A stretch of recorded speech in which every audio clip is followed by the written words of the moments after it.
But I want to get to a Comicsgate issue that we're going to be talking about, which is basically Comicsgate has been kind of targeted by crowdfunding platforms to either shadow ban them or just ban them outright. And we have this article from Bounding into Comics about this platform called Crowdfunder, which has banned all Comicsgate related products, and also how like certain other crowdfunding platforms are like suppressing the visibility of a lot of Comicsgate funded stuff. Ethan, can you kind of give everyone a quick breakdown of what Comicsgate is and what's going on with these crowdfunding platforms kind of unfairly targeting people in the Comicsgate crowd? Okay, Comicsgate is it started out as a movement to protest social justice, to protest woke in comics and everything that entailed, which included poor content, woke content, overt left-wing politics, rather over and above story, while the certain professionals were being abusive to the fans, telling them to shut up, telling retailers to shut up and not complain about all of the new woke stuff that was in comics. Comicsgate was a conflict between normal people and those people.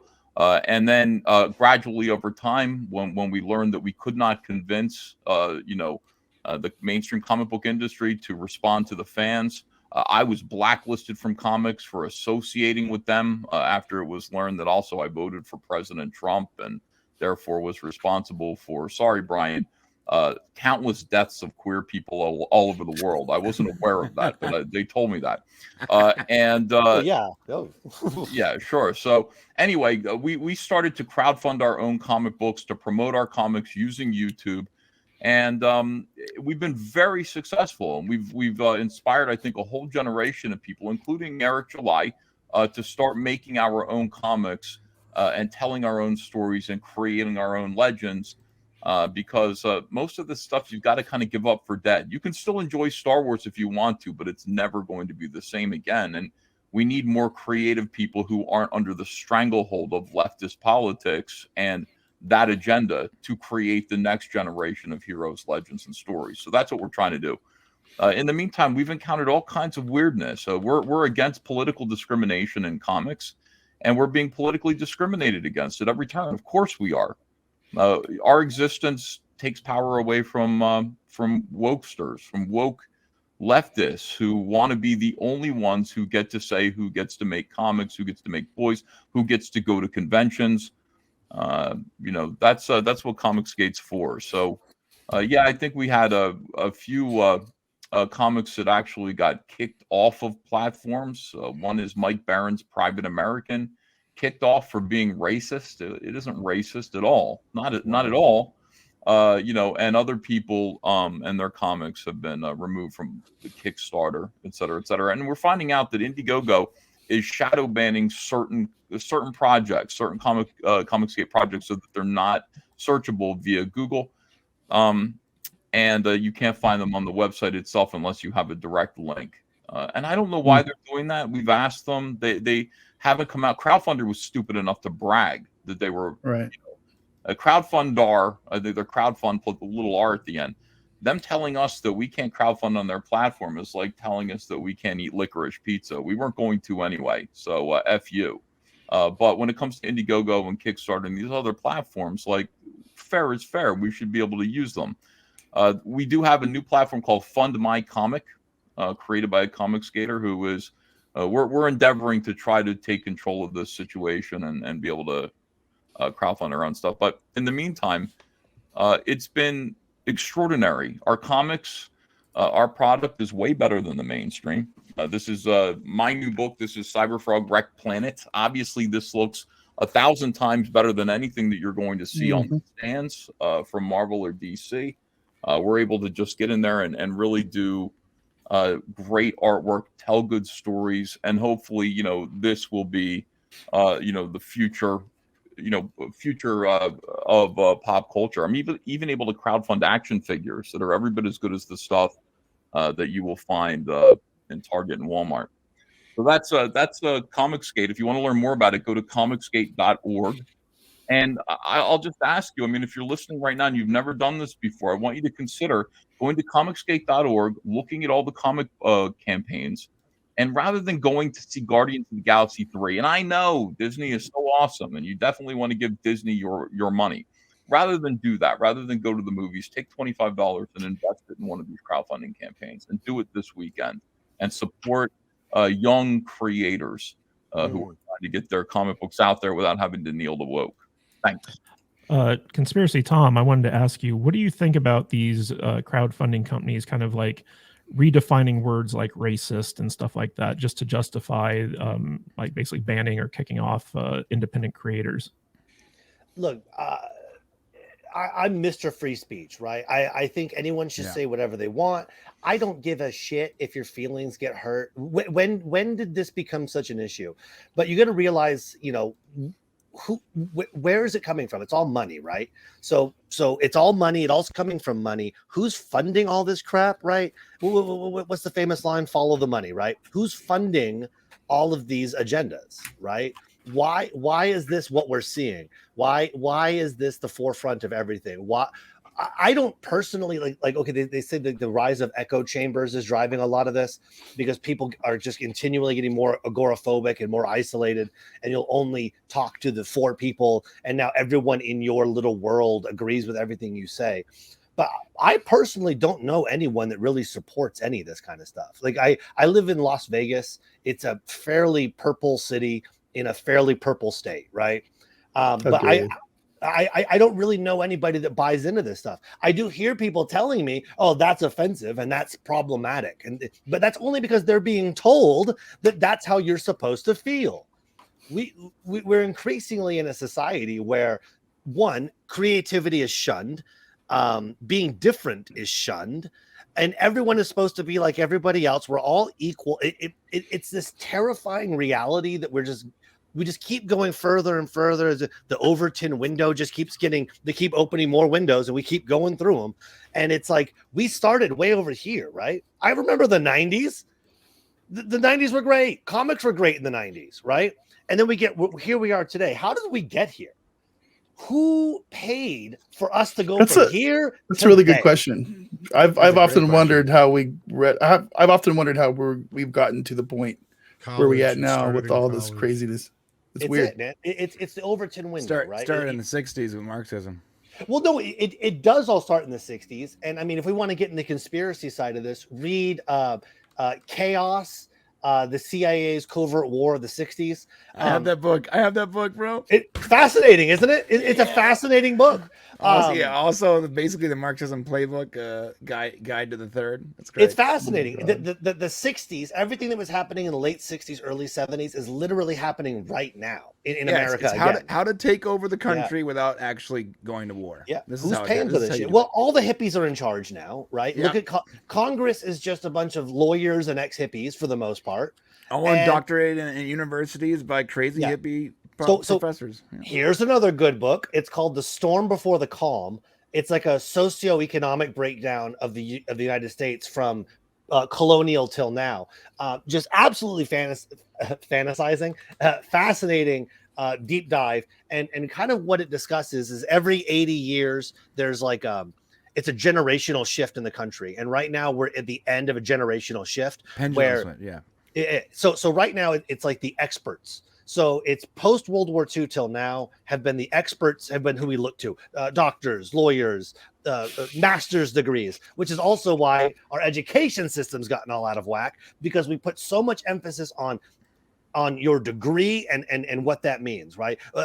Dr. Jill Biden. How dare you not call her Dr. Jill? She is a doctor, goddammit.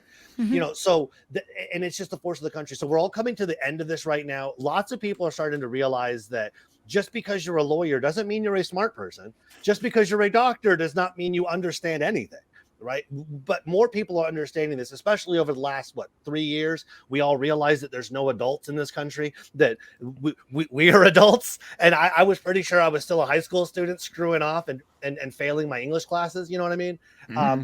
But here we are, and we're in this paradigm shift right now, and which is why he argues that everything's super fucked up, And at the same time, we are in an economic shift where it started with Reagan and we're ending now with trickle down and the microchip and the microprocessor.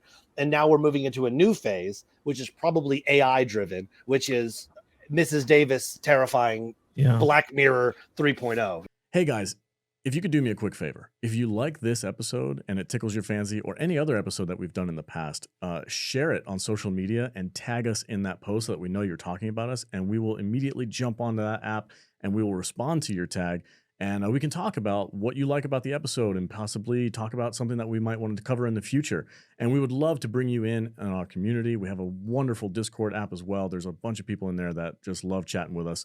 And we'd love to hear from you. So if you like this podcast, tag us in that post and we'll get back to you as soon as we can. Thank you guys so much. Back to the podcast. So I want to throw this to Tom Connors. You know, one of the interesting things about this movement, Comicsgate and beyond, is that people are so frustrated with what mainstream, you know, kind of like Hollywood and comic books and publishing and all this stuff are feeding us, that they've basically gone the independent route, and basically independent creators are like, hey, here's the stuff that I want to see, and people are responding to that. And then, like, once they're seeing success with that, they're being punished. Like Eric July, for instance, you know, the Rippaverse was a huge success story, and now he's being attacked for being, like, you know, the black face of white supremacy and stuff like that.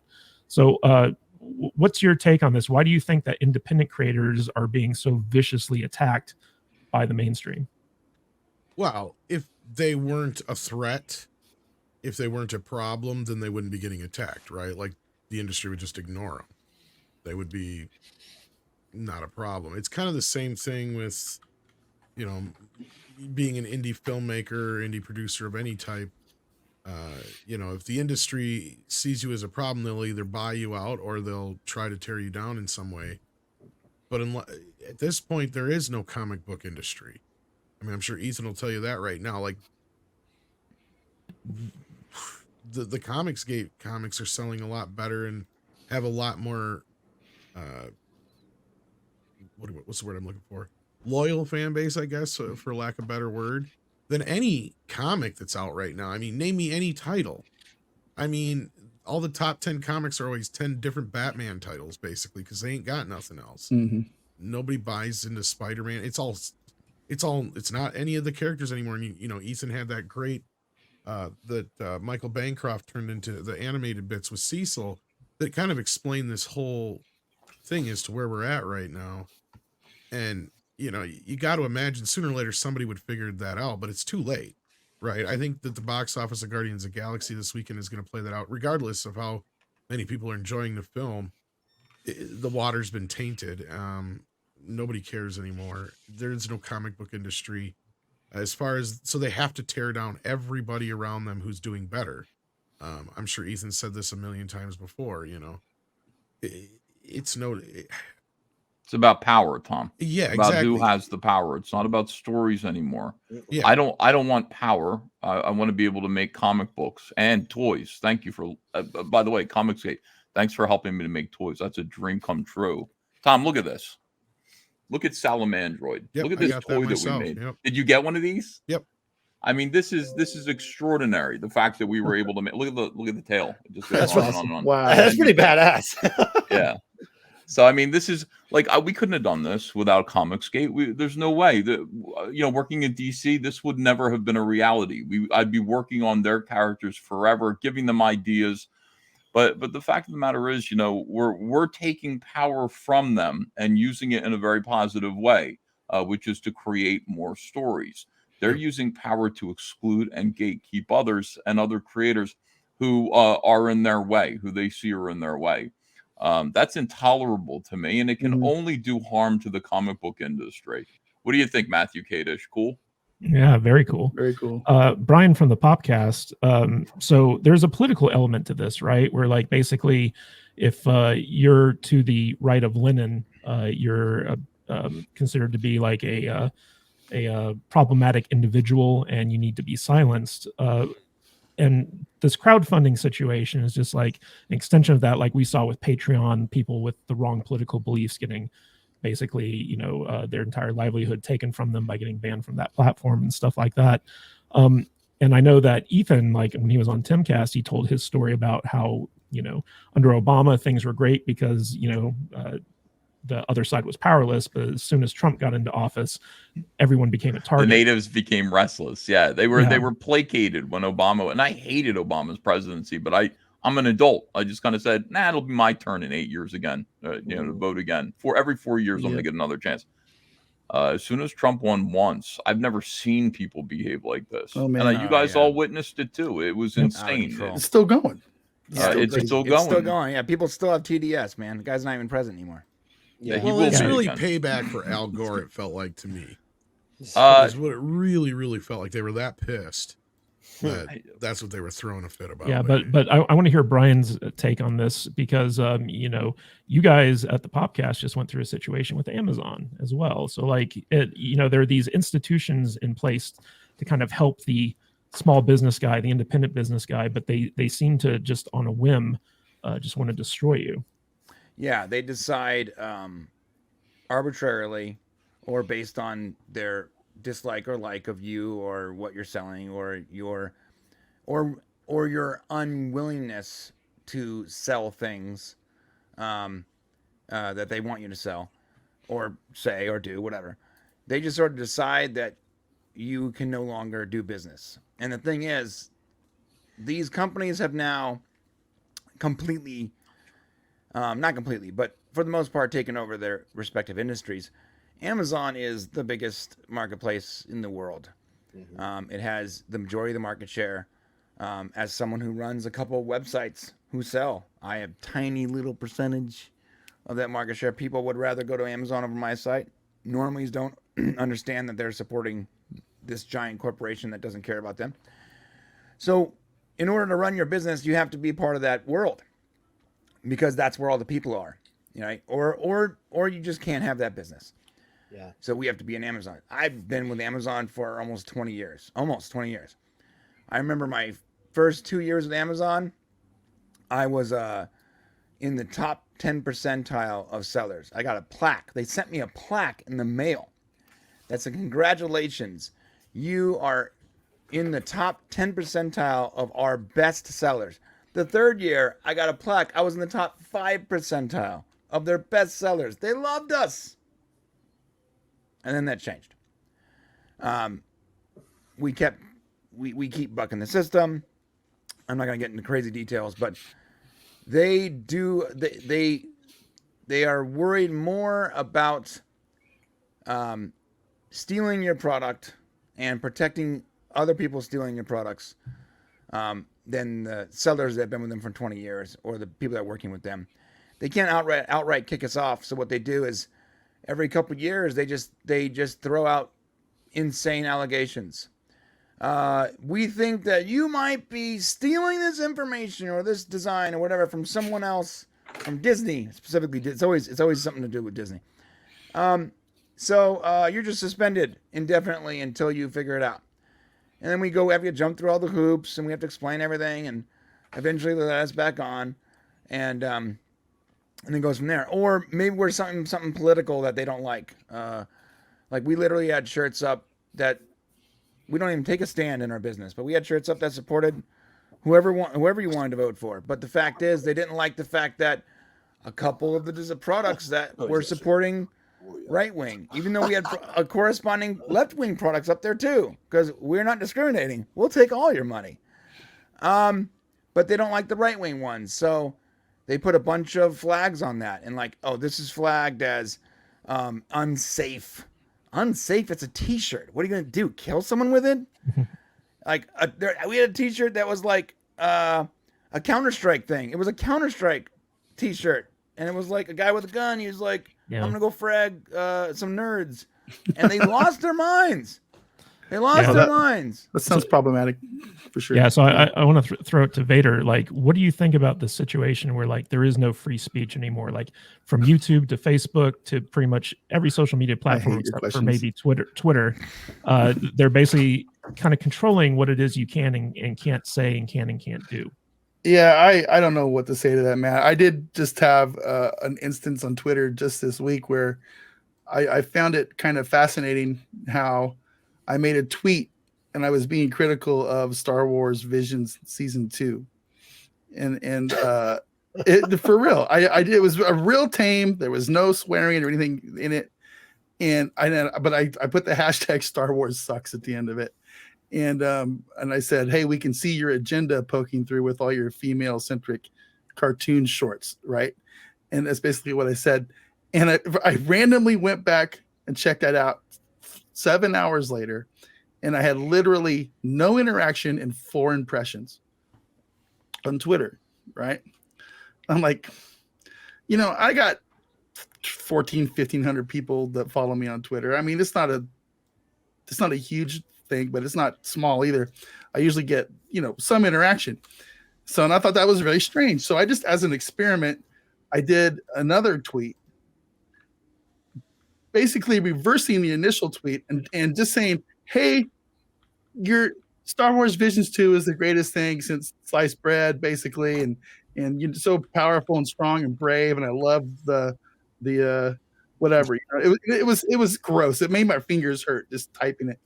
And within in the first 60 seconds, it had already had more impressions than my other tweet had earlier, and it was just a very strange experiment, and I didn't really expect it from new Elon Musk Twitter, but it was like I felt like they were stifling my other conversation because I had a take that maybe somebody in the Twitter world didn't like. I still don't know how it all works. I just found it fascinating that my negative Star Wars tweet got nothing and my positive one got all kinds of impressions. It's very strange, and this goes on all over out there, so it's hard to have a conversation when you're not allowed to have a conversation.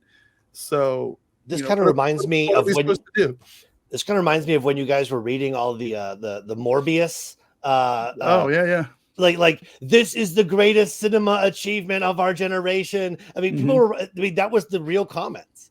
Yeah. But those were intentionally kind of like. But I think that's what Vader's getting at. It's like, why do we see this shit? Like, right? Like, why is Vader's one opinion pushed down and the other one elevated? Right? Because somebody somewhere decided, no, yes. Yeah. And it freaks me out, man. Who? Is it an algorithm? It's an algorithm. It has to be an algorithm, but somebody writes the algorithm, right? So yeah, it's Mrs. Davis. It's the Uniparty. Hey guys, if you like this podcast, don't forget to like and subscribe to the channel and comment below on your favorite video as well. That goes a long way with helping us boost our channel and get out there in front of more people. And it lets YouTube know that we're doing something right. And if you want to catch us live, we go live 2 times a week, once on Saturdays at 10 a.m. Pacific time and on Tuesdays at 1:30 p.m. Pacific time. So join us there in the chat. We will see you on the live stream. Stay salty.